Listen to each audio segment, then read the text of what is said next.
Hey everyone.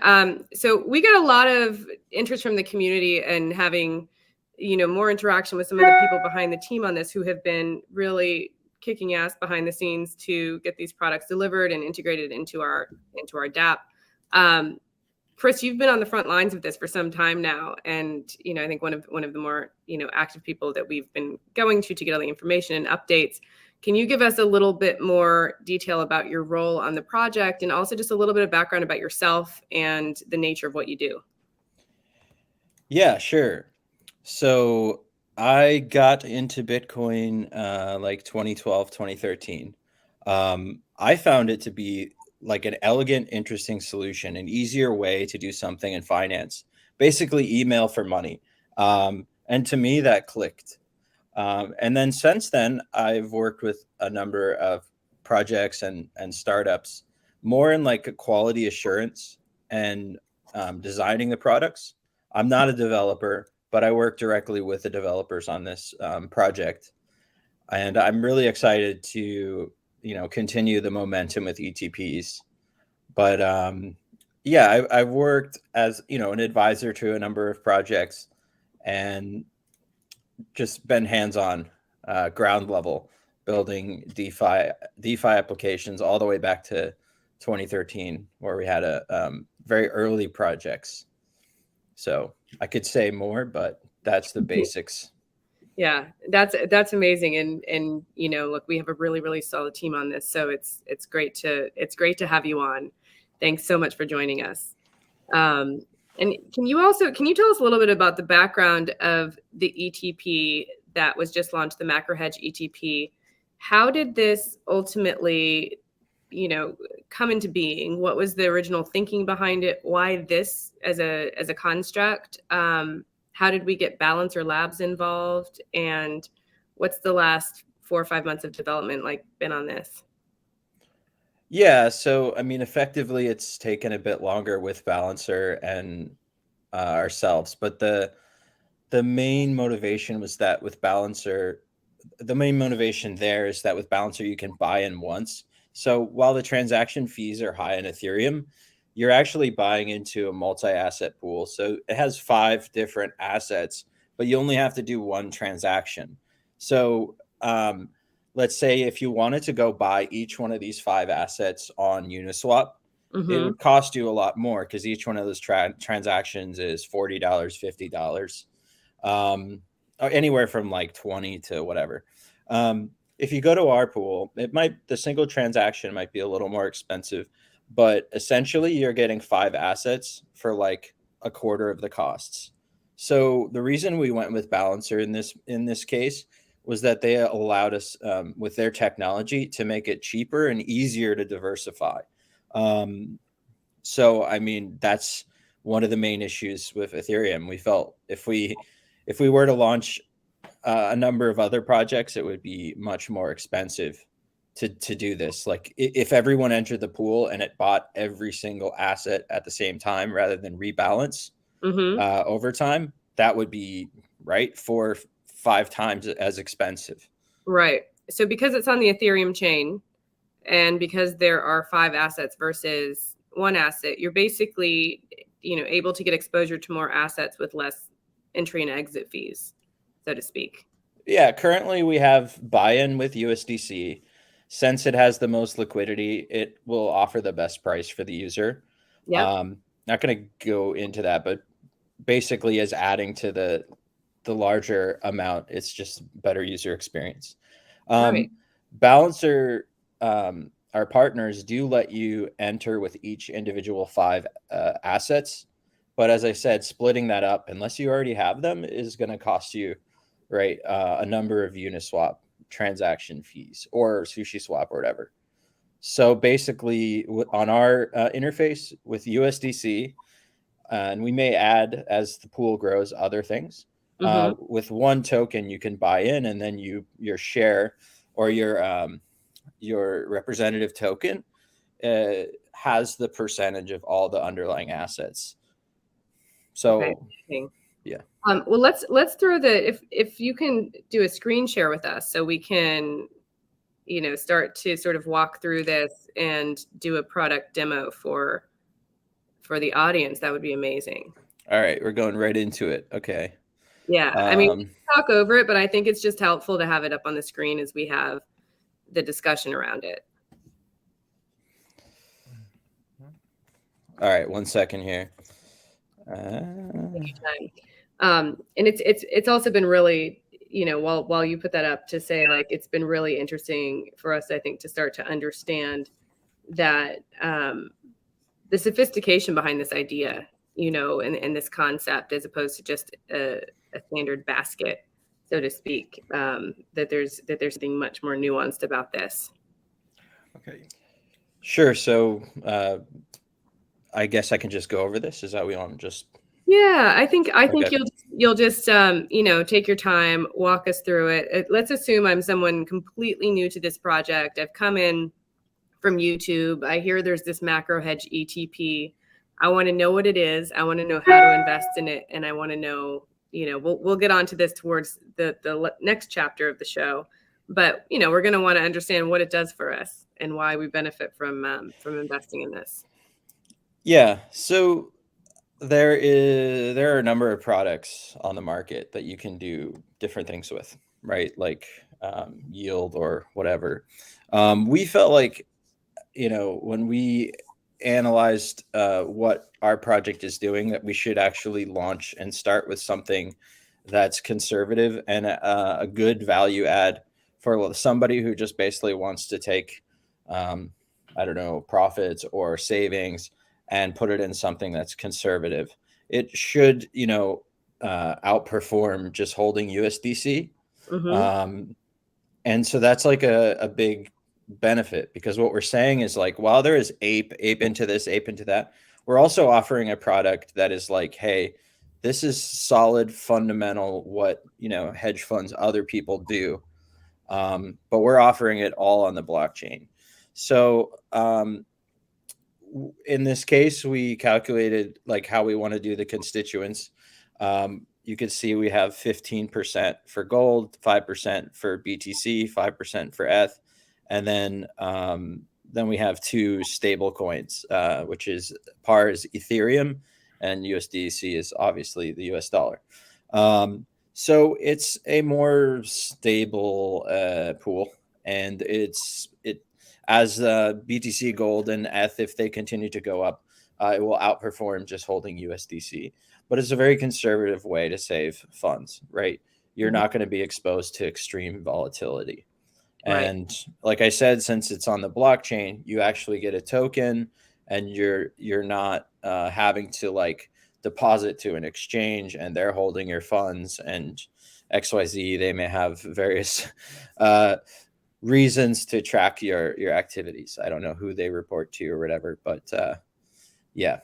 So we are working on a better chart. This is one of the main things for people to be able to see. Mm-hmm. But basically the share price, it increases as the underlying value increases. It's not the amount of people that put funds in.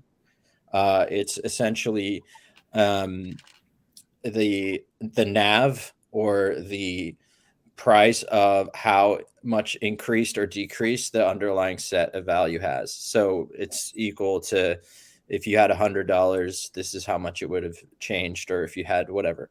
Yeah. Right. So this, I think, is an important point to touch on, because most of our investors and most people in DeFi are used to, when you invest in a token or product, the value of that is contingent on how many people invest in that, right? And on the market cap.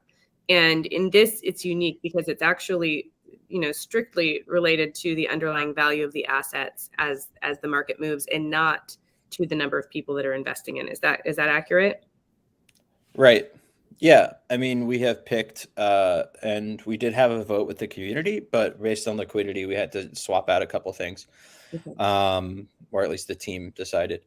But it is directly related to the assets in the pool. So even though there's only 5% BTC, 5% ETH, which is trying to get rid of some volatility, you're still getting exposure to that. And gold is 15%, which is, it's been around longer, and it's more common in portfolios. Mm-hmm. So that's at 15%.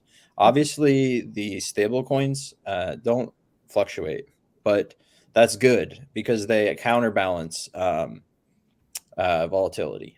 Which everybody likes volatility, in some way. Like, wow, it's going up 100%. It's going, but if you felt that pain where something went up 100% and down 100%, I mean, this is something that's going to be more conservative. Like, if it did drop, it would be a lot slower, Yeah. right? Because of the constituents, and so it's, yeah.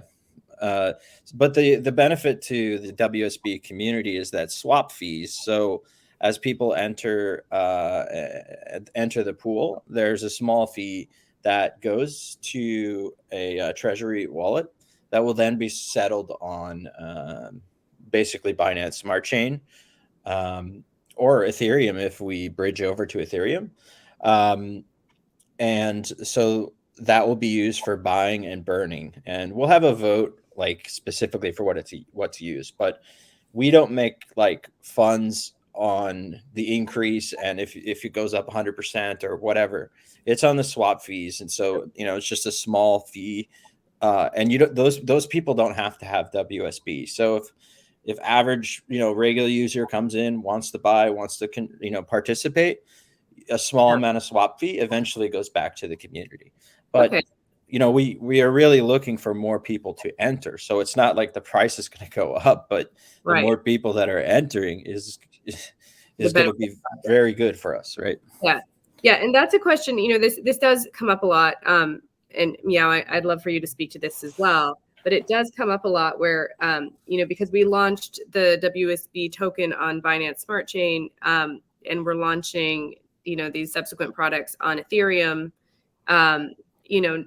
Sometimes people are very loyal to the chains that they're on. Sometimes they just, they like the low fees or whatnot. Ethereum's obviously a very robust and often expensive chain. And there has been a lot of questions around how does holding the WSB token benefit from the products that we're delivering on the Ethereum chain and vice versa, because this is becoming a cross-chain product. So, I'd love for you to just speak briefly about where you see the community sitting with that.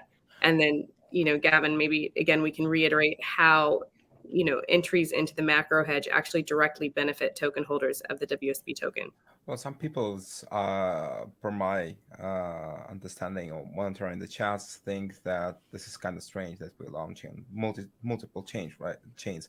But in my opinion, right, and I was talking to some people, and there's people from a community actually agreeing with that, this just allows you a better reach to different type of audiences. So that in that regard. So, I mean, of course, I'm a fan of Binance Smart Chain myself, but we have to admit that Ethereum is, at some point, much more solid and it's more well built, in my opinion, than the Binance Smart Chain, and it's not a big problem, in my opinion, right?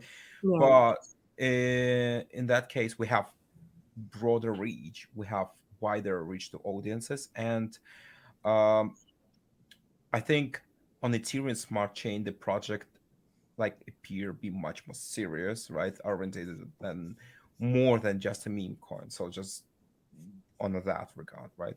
And Binance Smart Chain will benefit on the other side. It will benefit in result to the Wall Street Bets community, because as Chris said before, the fees will benefit from them. So that way, the Wall Street Bet token holders will get more benefit of lower fees on transactions, therefore more burning, more, bang for the buck, I guess, from the fees. Yeah. So, and Chris, I was delighted to understand how the settlement works for this. And I think that's just, again, if you could just articulate that one more time, because I think it's so important for the community to understand that, when people invest in the macro hedge ETP, that the fees go back to the treasury wallet that is settled on the Binance Smart Chain, which then directly benefits the Wall Street Bets token. But you can articulate that better than I can. Well, yeah, there's a fee wallet that collects fees, and we won't touch it except for to benefit the project, right? So if that's on Binance, then it can be bridged over, and then we could use it for things like buying, is always good, or burning. And we could also have a community vote. We haven't had a vote for a while, I mean, it's taken a little bit to, well, it's taken longer than we wanted for this, but yeah, those fees are collected, and then so like every time someone does a transaction and they swap in or whatever, those Yeah. fees are collected and distributed back. Yeah.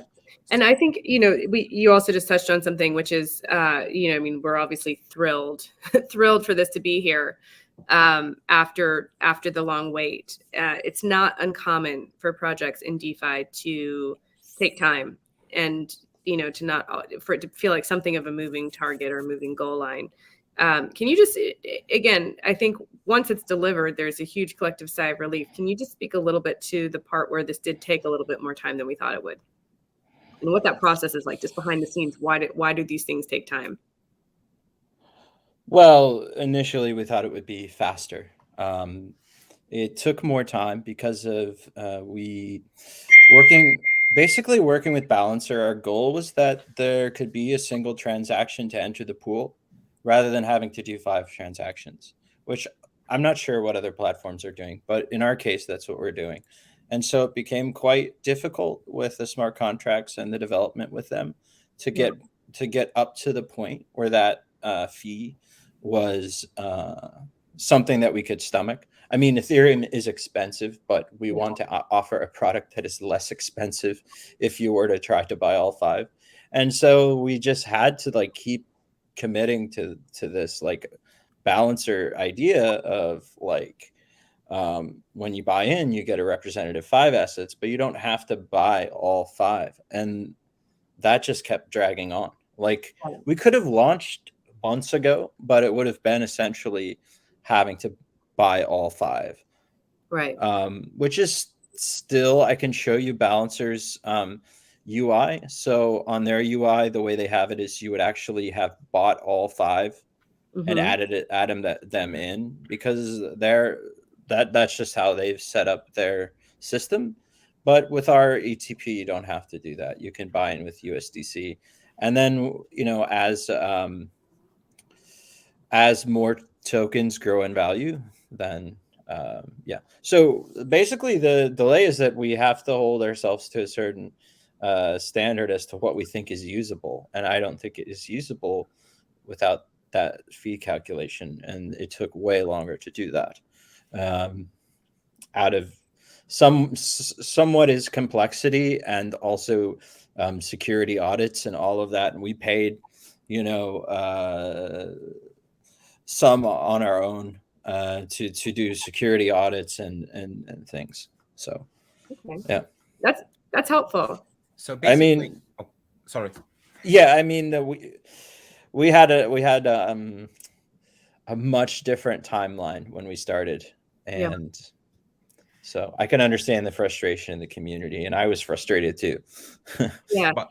And look, a lot of projects, again, like some of my favorite projects got delivered 18 months later than they were originally scheduled. So it's not necessarily, the end of the world when that happens. But I think there is that kind of like long waiting period where people start to ask and question. And, it's not, I mean, development's a whole different language to speak. I don't speak it. So it's, I think the more we can sort of address the curiosity, the better it is.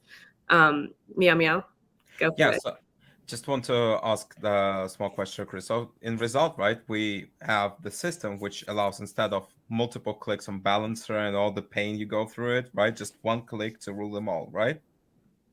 Yes.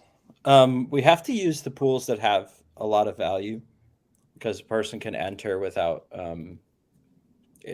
without slippage, but or whatever you want to call it. But as like Ethereum and Bitcoin and those underlying things grow, we'll be able to add like more individual things. Like we could potentially do PAR, the Euro one, but we don't think that a lot of people have it. So USDC is what we've chosen.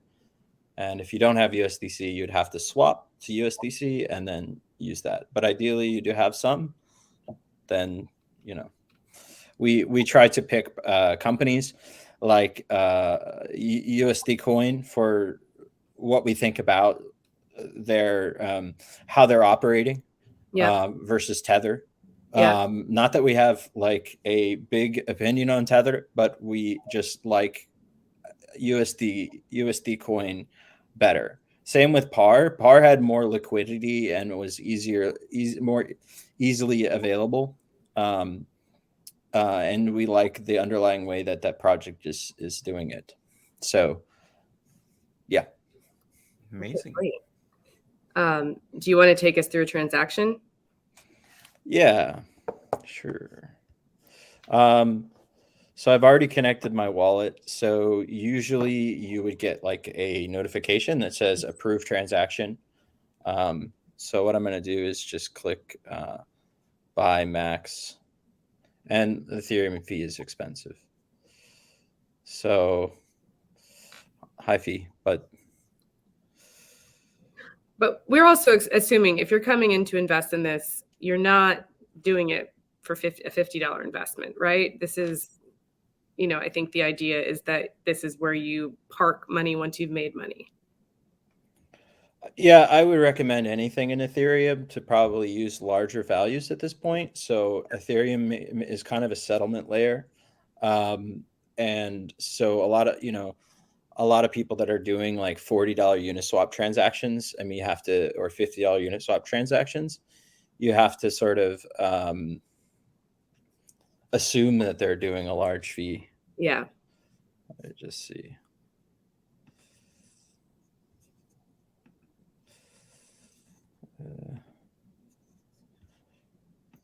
Let's just take a second. This is that part where I should be nervous, but the Ethereum network can just take a second.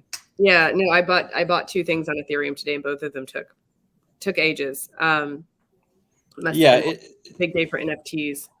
A good way to like use Ethereum is to check the gas fee calculator or gas fee charts, and try to wait for a time where it's more affordable, like if you're doing Uniswap or whatever you're doing. Yeah, it's usually kind of like the middle of the night in the US, right? Yeah, I think so. Yeah. So let me show Balancer then in the meantime. Yeah. Like I said, with Balancer, the way that they've set it up is you would have to do each individual asset. This is just because like starting out, they're not for a pool committing to one asset. They think this is a better way to do it, right? And then so if you were to withdraw, you would get each individual asset.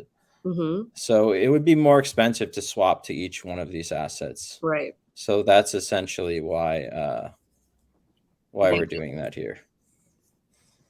And has anyone else done an ETP before?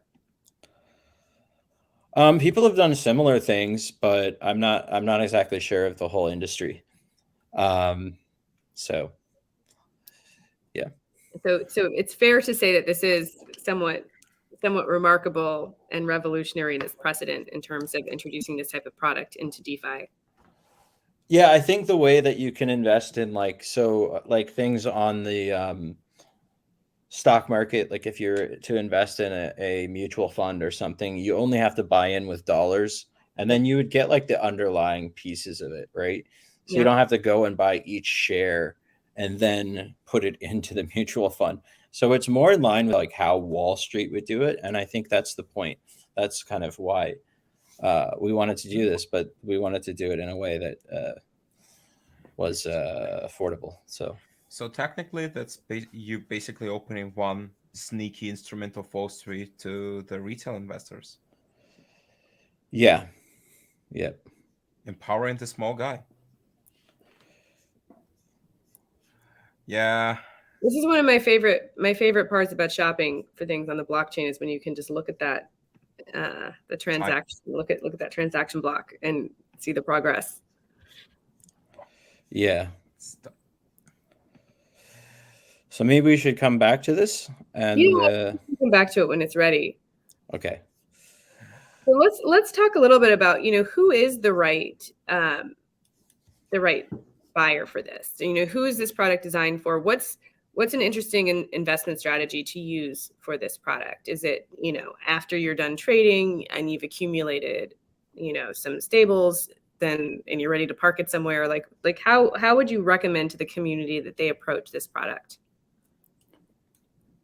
Well, I'm not a financial advisor, but for me personally, I'm thinking about using it just to basically take, for instance, if I get paid in USDC, to put it into the pool so that I know that it's fully on the blockchain. It's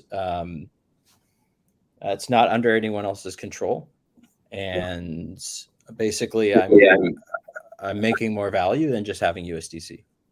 So I think it's a way, if you're holding USDC and you want it to be stable and controlled, so you check back 6 months later, you'll have probably more than what you started with. So it's a good long-term strategy, and it's kind of an underlying hedge. Yeah. And also, it sounds like from my understandings with the discussions, internally, that we are trying to create things that create different types of opportunities, but also ones that allow investors to mature in this space. And especially people who are coming into it new, to say, look, we're going to give you opportunities and exposure to the more, fun, volatile, sort of unique entries, but we're also going to give you ways to ultimately, save and create stability with your investment. Right, exactly. So it works well for people have this type of strategy on the stock market and stuff all the time. So it works well with people that want to basically diversify their portfolio a bit. We have a question coming in that from the community that we'd like to share. All right, so I'm gonna pull it up on the screen. Why Ethereum network? Why Wall Street Bets and the Binance Smart Chain and the ETP and the Ethereum network with the crazy fees? That's a valid question. Is how people think about it. Yeah, I mean, again, I know that this is going to go somewhat back to the conversation around Balancer Labs, but Chris, can you just give a little bit of insight behind, the decision to go cross chain? I think we thought that if it was on Ethereum, we would get more volume. And so the amount of fees is always relative to the volume. So that would be reconciled back to BSC, to the project. So I think initially that was the idea. But obviously, like, building products on BSC is important too. But do you think there'll be a chance? Will there be a BSC chain version of this at some point? Is that even a possibility? Yes, it's a possibility for sure. Yeah. I don't know. I can't say 100%, but we'll announce if there's something like that coming. Awesome. Amazing. Also, just want to remind the community, guys, if you're on YouTube right now watching us, feel free to ask questions in the chat, because that way I could pull them on the stream and we could discuss it live with our guests. I think, there's a lot of other sort of interesting things that have been discussed by way of what's possible with ETPs. My understanding is what it all comes down to in the end is actually liquidity, right? In terms of, when you craft a product like this, there needs to be a certain amount of liquidity added for it to be viable. Is that the sole barrier to entry, or are there others that come to mind? Sorry, could you rephrase that? So, let's say we came up with 5 amazing ideas for ETPs right now, 5 concepts, community votes, loves it. What's the barrier to entry to going out and creating all 5 of those ETPs at the same time? Yeah, so there needs to be an underlying amount of liquidity, right? So essentially, as far as I understand, there was an investor that was willing to seed a small or some amount of liquidity for this to work. Mm-hmm.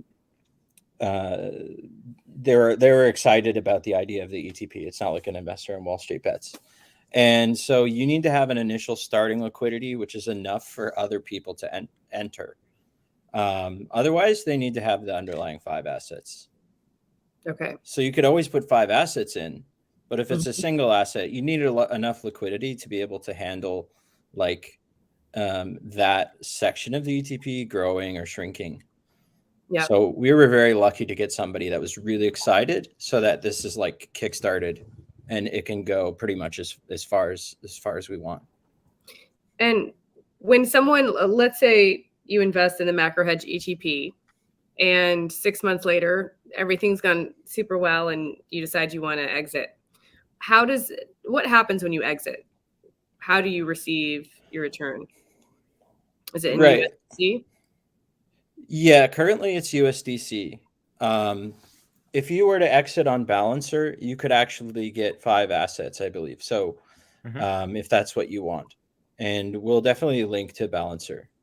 But currently it's USDC because it's the most liquid part of the pool. Yeah. But all right. But as I understand, every time, even then the investor is selling basically his ETP, he's still paying the fee, right? So Wall Street Bet community, the token community, will still benefit from it too, right? Yeah. Anytime there's a swap like that, we do benefit. But we're working within a framework where we want it to be an attractive product, so that it's not like, overly expensive. Yeah. And I think, again, I think it's, that question's also coming from a place of, the communities, like, they're excited about the new products, they're loving them, but they also want to understand, how does this all circle back to the WSB token? Like, how does it sort of circle back to the mother token?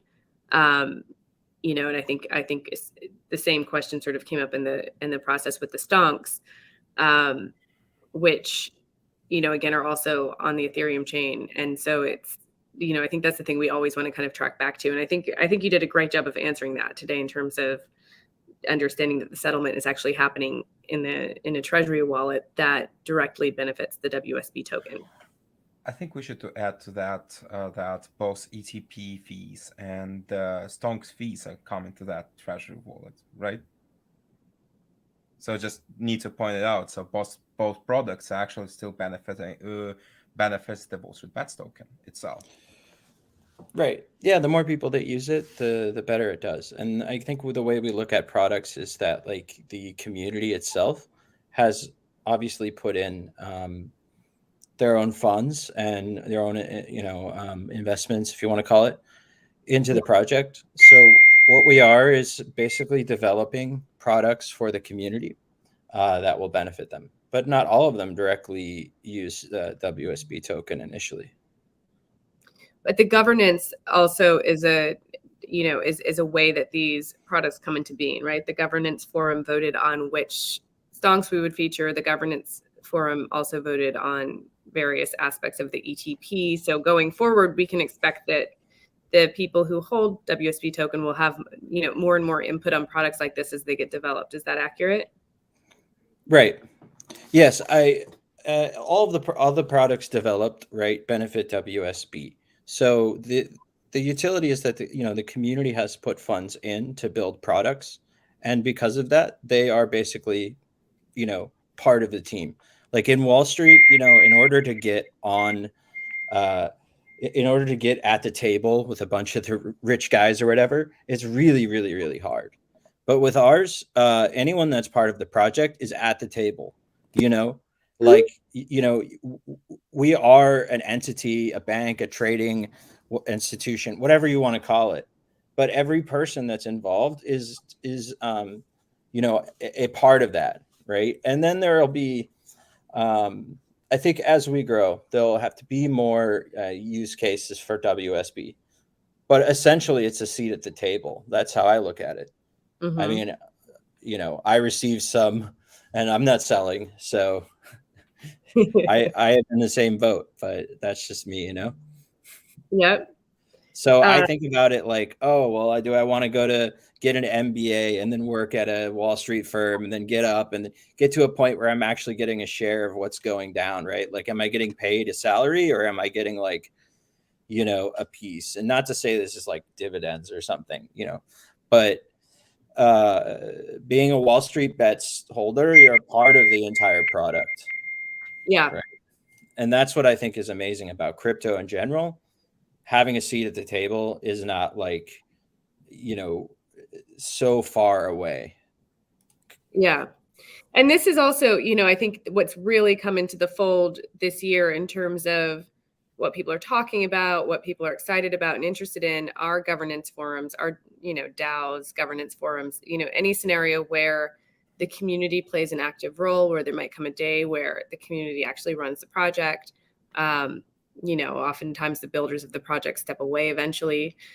We're not saying that that's happening anytime soon, but rather to say that, this is a community project at its core. And the Wall Street Bets has always been about the community. So the more people can, really engage and participate in that, the bigger the greater the value of this project is ultimately. Yes.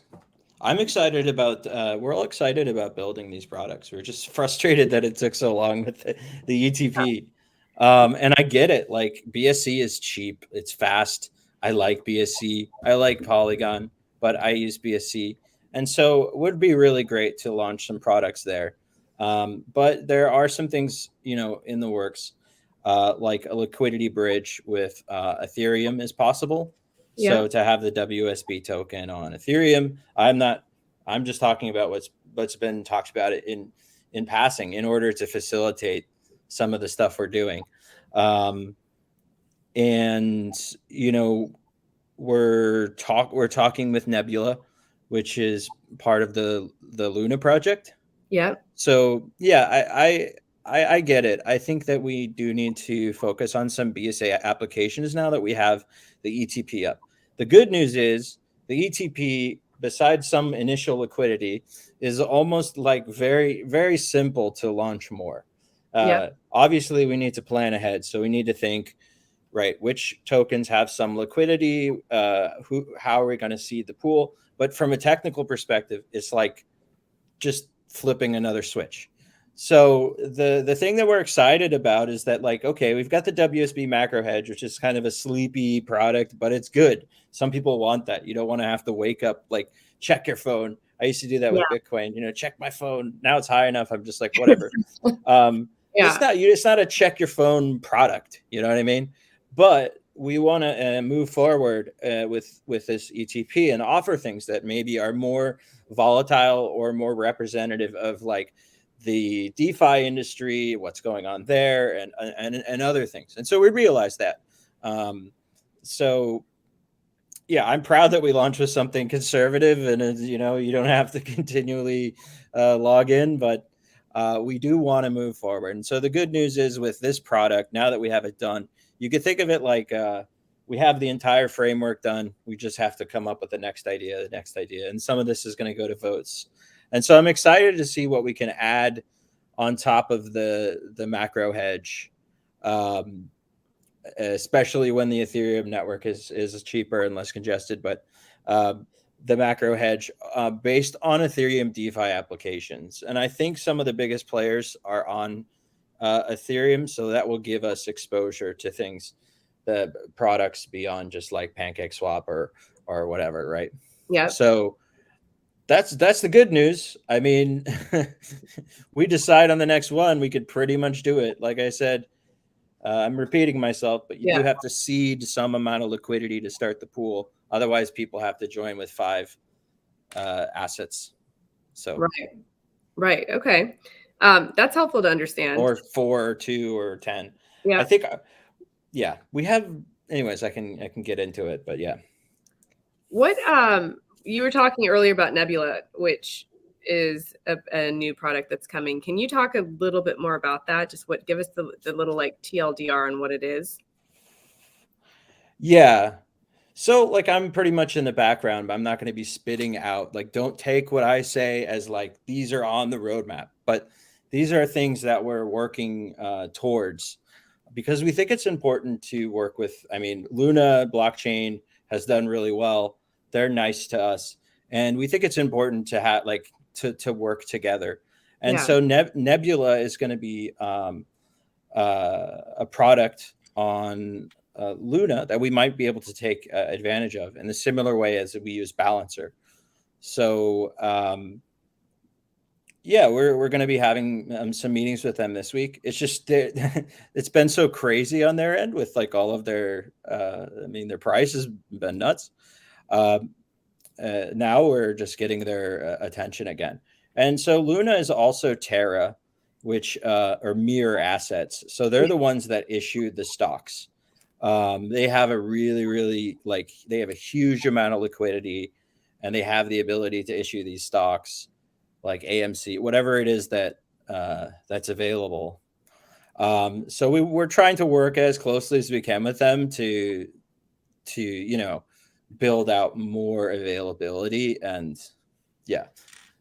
We had two of the guys from Terra Labs on a few weeks ago to talk, when we did the Stonks launch, and talked about their role in that and their enthusiasm about the Wall Street Bets community. I mean, we're so lucky.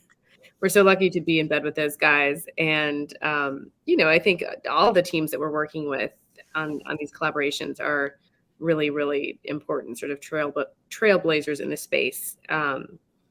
Yeah. I mean, yeah. What are your thoughts, hearing this all laid out so clearly? My thoughts, first of all, I'm super hyped about Nebula. I know that we can talk much about it, right? But I'm hyped, right? Because I understand what could happen there. And I think the great point is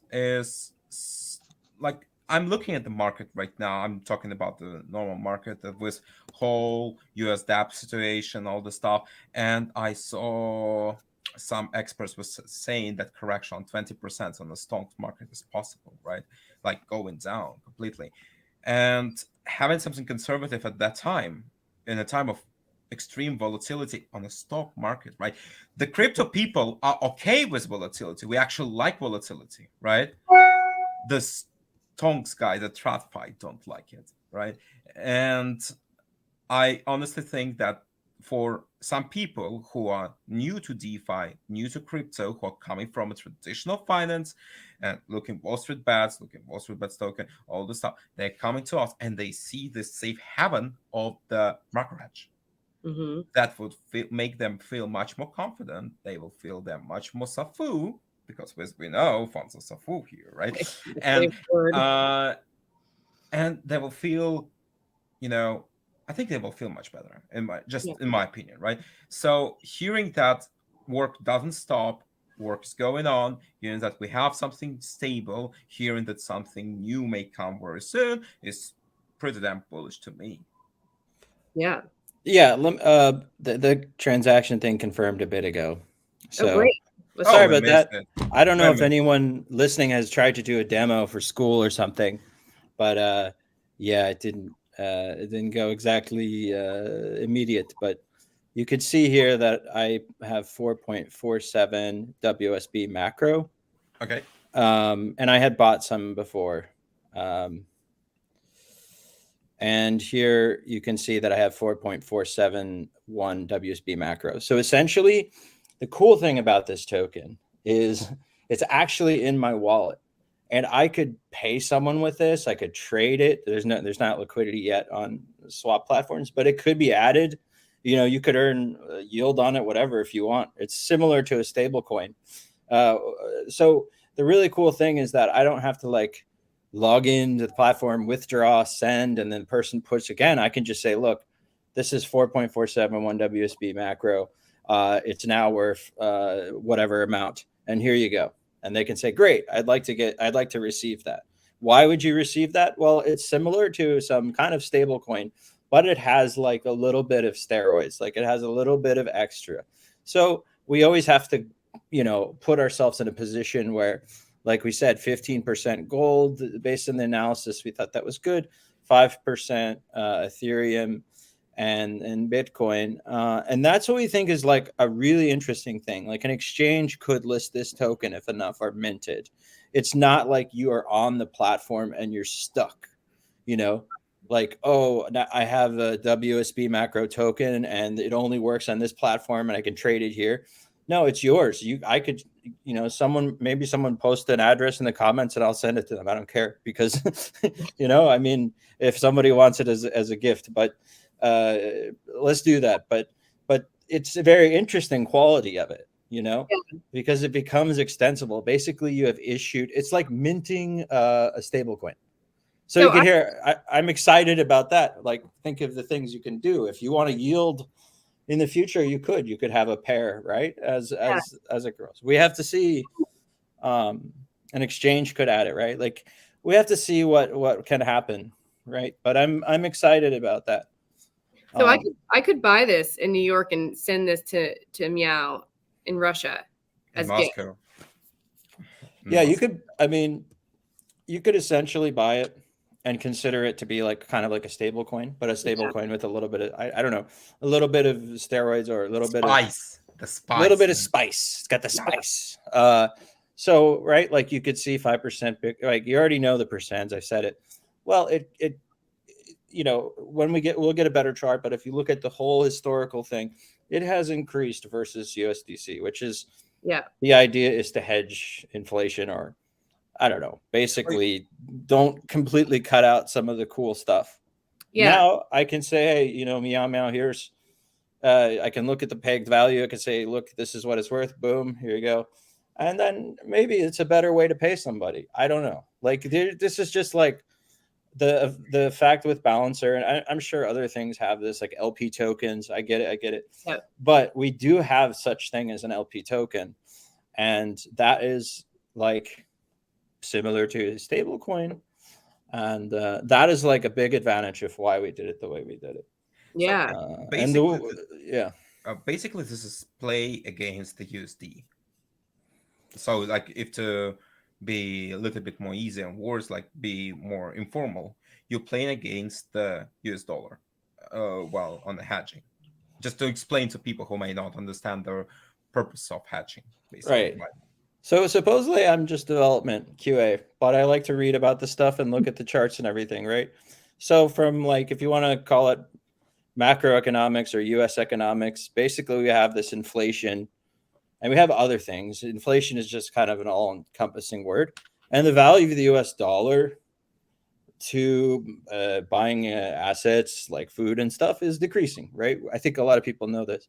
When we add a little bit of spice, what we're trying to do is to take the US dollar and then correct it for that inflation. If everything goes well, if Bitcoin goes to zero, then this is a problem for everyone. But so that is why we're kind of considering it to be a good product from like a stable perspective. Does that make sense? Like from an adult portfolio. And we could have launched with the most AP thing ever, which we kind of had an idea about that. We thought let's launch with the fundamental underlying thing and just straight up basis, basically. Yeah, it's like minting a stable coin. I mean, essentially, if you can see the overall gains against USD, so every time it increases, there you go. Yeah, sir. Sir,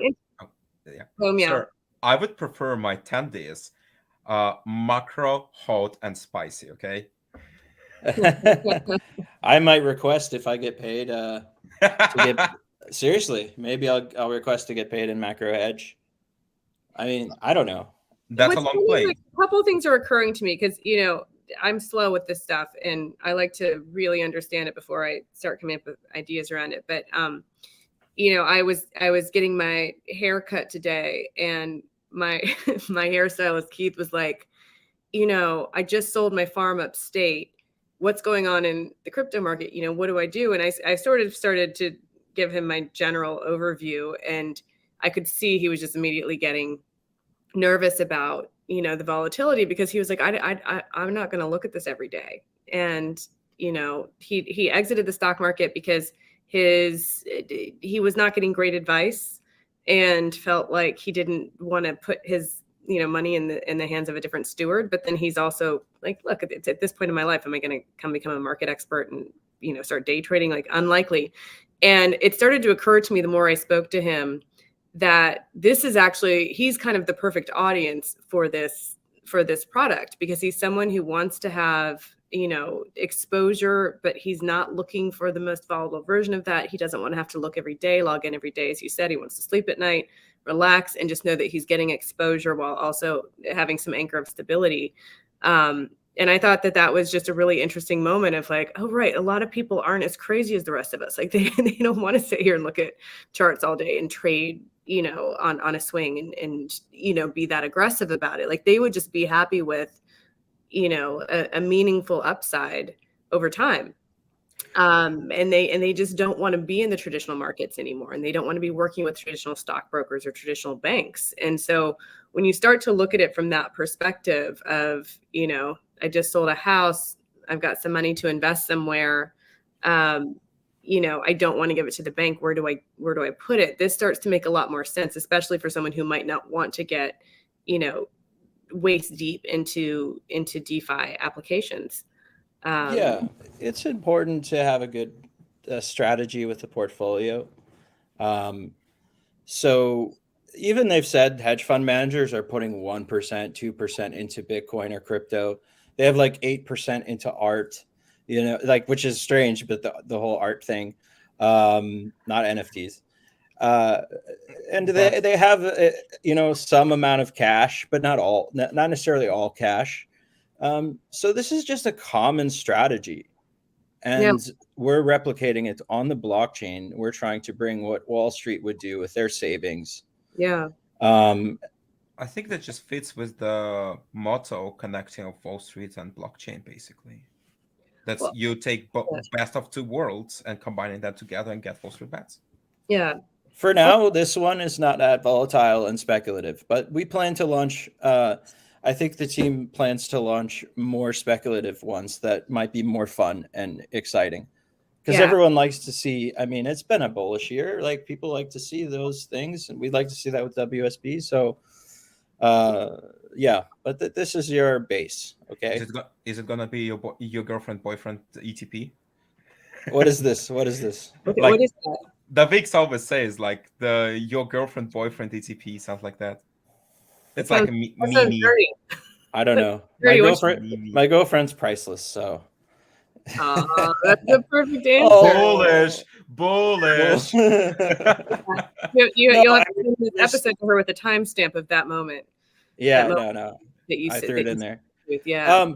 I think NFT. There are a lot of NFT companies that have done well, like OpenSea. I don't know their price, but I saw their volume. I haven't been checking the price and everything, but their volume really increased. Imagine 2.5% of $6 billion. What? Well, in terms of the fees that they take per trade and the amount of trading that's happening, you can kind of imagine. What their revenue looks like, and it's out of control. Right. So I think for NFT, like you can bet on the house, right? You could grab like OpenSea. That's even a good strategy, like just grabbing the house token, right? Yeah. So I'm rareable of the Rary token. I don't even know if OpenSea has a token, but this is something that we can think about. We can also think about DeFi. So there you'd have like Uniswap, you'd have the various other Sushi Swap or whatever, right? So you can. This is like one advantage of Ethereum is that there are a lot of major players for each sector. Yeah. But I do think coming home to BSC is like something we'd like to do now that we're like out of the weeds. Yeah. I think it's also cool because another thing that came to mind I was trying to explain. I mean, it is funny when like you go out into just the normal world and you see your normal friends who they're not in the rabbit hole with us, but they're curious, they want to know, and they're asking the questions, they're seeing the headlines. And I got the other day like, what am I supposed to do with these NFTs? What are they? And this is the question you get asked 3 times a day. And I was like, there's so many available now that aren't even necessarily on Ethereum. Like you could just think of them like Christmas gifts or like birthday gifts or something where you could, ostensibly, if you have a favorite niece or nephew, just get them an NFT for the holiday. But then you start to realize, well, not, someone young might enjoy that. But if you're trying to get your great aunt a present for her birthday, or your grandmother, that, you probably aren't going to give your grandma Bitcoin. You're probably not going to give her an NFT. But again, when it comes back to these products, I'm starting to look more and more at, how to help the average, retail trader or retail investor, I should say, who's not deep in it, but wants exposure and wants to kind of understand how to, how to explore, to start thinking even in that term of like, you can go out and buy someone, $100 something, or you can buy them an NFT, or you can buy them some macro hedge ETP and just send it to them as a gift, knowing that like they don't have to be completely on the ball to enjoy it, to appreciate it, to enjoy the inside of it. It's another Wall Street type ideal, I think, is owning the house, right? Yeah. Like owning Walmart stock. You don't have to own all the individual little things they're selling and toys, and I don't know. Some of it's good. Like Walmart has improved a little bit, but now you have a piece of Walmart, how they do. So I kind of think it was like, maybe if we're building an NFT index, we're going to look at betting on the house, right? Yeah. Maybe not. Maybe we can do something even more volatile. But I kind of think about that. Like if you're wanting to get into NFTs, there's a lot of NFT platforms that basically they charge pretty ridiculous fees, and they just sit there. And as the market continues, then you're part of the house, which is another thing that I like about this. Yeah. I think it's just evolvement of the chains in general, right? So NFTs, next step, who knows what's going to be after them. It's going to be interesting anyway. So that just proved the point that blockchain never stops. We never stop developing stuff. It's just healthy for the whole crypto industry. Yeah, game's already over. Game, set, match. Yeah. PayPal added it. PayPal's the reason I got into Bitcoin, because I had some horrible thing with their payments thing. I like them, but and unlike stocks, you actually can do presents with them, because like I don't know how it's in Robinhood or any type of stock brokers, but like in Russia, if you buy yourself a stock, you cannot present it or gift it someone. But Chris, I think what you're saying is you had a bad experience with PayPal, and therefore you found Bitcoin. Yeah, I mean, PayPal finally added Bitcoin, and for me, that was kind of like the full circle. And they're the big dogs, So, in terms of like blockchain, I think the acceptance level is so high that it's kind of like game over. Yeah. I mean, some countries might try to stop it, but yeah. And that's another thing I like about the LP tokens, or like what we have is the macro hedge token, is it's in your wallet. Obviously, like use a hardware wallet, or really make sure that your password is good. But it's there, it's yours, you own it. Not the broker, not the bank. No. Yes. So I have a fundamental problem with having things on platforms, but this maybe is not like perfect. Not everybody has that feeling. Not everybody's worried about the brokers or whatever. But for me, I just don't know what's going on. Like I don't fully understand if they have like all of my money, or what happens to my stocks if the government says I don't know. I mean, I'm not worried about that so much, but so I like holding things on the blockchain. For me, it's an advantage. Yeah. I see. And now we can. Someone said, when Binance? Is that always the question? Listen, this is one of our favorite questions. It's actually kind of a great way to close out the show. Can you answer this question for Salim Altair? Can I answer his question? Yeah. Yeah. So, I mean, I'm in the QA stuff, but